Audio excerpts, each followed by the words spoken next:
예, 안녕하세요. 종가지원입니다. 예, 오늘 아까 단톡방에서 질문을 바로 제가 답을 안 하고 투표를 진행했는데 이 내용이 얼마 전에 있었던 제가 또 그때도 한번 얘기를 하려고 했다가 안 했던 부분도 있고 해서 그 중첩되는 내용이 있기 때문에 따로 별도로 영상 그리고 투표를 오랜만에 좀 진행을 했습니다.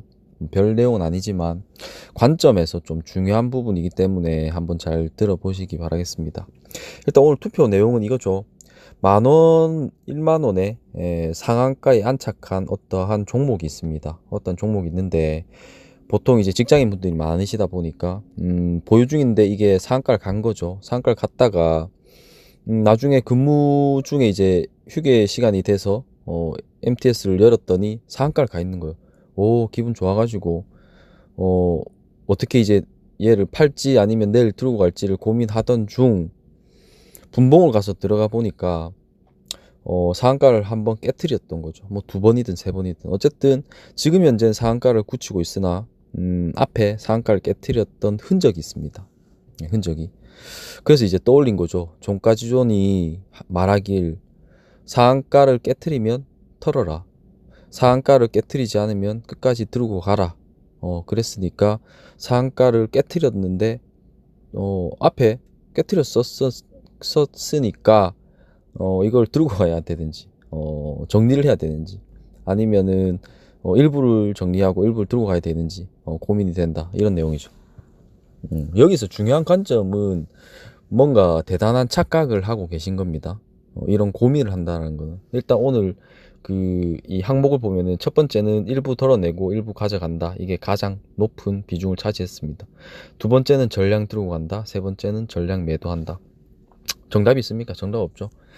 본인의 판단입니다. 본인의 판단이지만 제가 말하는 한번 관점을 한번 들어보시기 바라겠습니다. 첫 번째 일단 일부 덜어내고 일부 가져간다를 선택하신 분들은 적절하게 제가 항상 말씀드렸던 리스크를 일부 줄이고 하는 방식으로 아마 생각을 이제는 많이들 하시기 때문에 이걸 선택하셨던 걸로 보입니다. 하지만 제가 말하는 관점에서 정답은 전량 홀딩입니다. 전량 홀딩. 전량 홀딩입니다. 왜 전량 홀딩일까요? 이게 중요한 관점입니다. 제가 상한가에 대한 대응 방법에 대해서 뭐 영상으로 따로도 만들었고 중간중간에 상한가가 발생을 해서 어떤 분이 뭐 질문을 주시면은 항상 말씀을 드렸던 부분이죠. 원칙은 상한가를 가면 가고 상한가를 깨트리면 무조건 같이 도망가라. 두 번째, 상한가를 유지하면 무조건 들고 가라. 이게 대원칙입니다. 이 원칙의 이유를 아셔야 되는 거죠. 이 원칙의 이유도 몇 번은 설명을 했습니다. 이 원칙이 왜 나왔냐면은 상한가라는 이런 봉이 만들어내고 다음에 만들어질 봉은 어떻습니까? 갭을 띄울 확률이 가장 높습니다. 다음날 상한가라는 거는 이날 이제 굳혀버렸기 때문에 다음날 갭을 띄울 확률이 가장 높아지는 거죠. 그렇기 때문에 상한가 마감을 한다라면은 무조건 버텨야 되는 겁니다. 그게 이겁니다. 상한가를 깨트리지 않으면 무조건 들어가. 그럼 상한가를 깨트리면 어떻게 됩니까? 상한가를 깨트리면 다시 재상한가를 가거나 쭉 내려가거나 어느 지점에서 멈추거나 심지어는 하한가까지도 갑니다. 하한가까지도 갑니다. 그러면은 지금 여기 내가 가지고 있는 수익률의 오늘 최대폭이 여기입니다.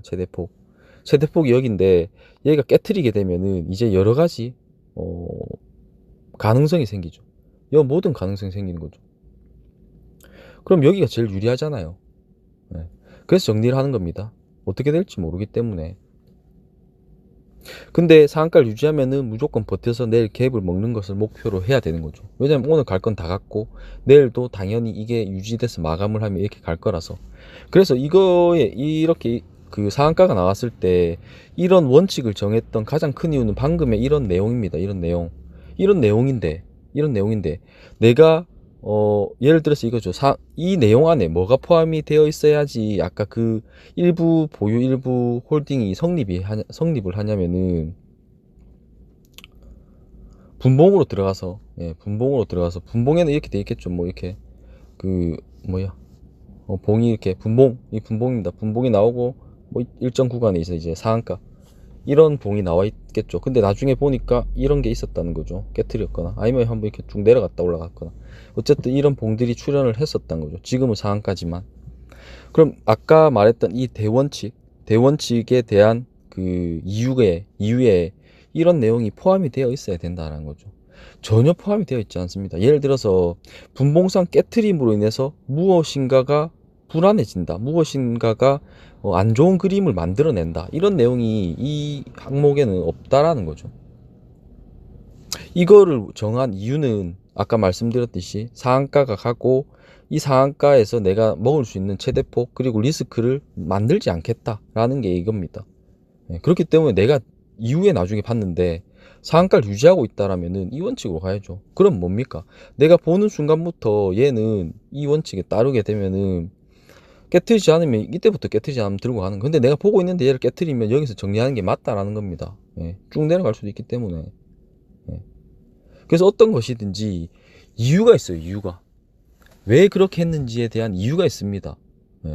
물어보시면 제가 모든 내용을 다 답변을 해줄 수 있어요. 왜 이렇게 정했는지, 왜 이것만 하는지, 왜 이 범위 안에서만 하는지. 제가 이때까지 얘기했던 것들이 다 그런 거죠. 이유 없이 이걸 정할 리는 없잖아요. 미쳤다고 이걸 정하겠습니까? 상상 가는 애들도 수두룩한데. 한번 버텨보지. 그러니까 이 한번 버틸 때 내가 망하지 않고 내가 리스크를 감내하지 않고 안정적으로 운이 좋아서 이런 거 한번 만나면 먹을 수 있는 거죠. 근데 이 중간에 한번 깨트리면 안 한다고요. 이거 못 먹더라도.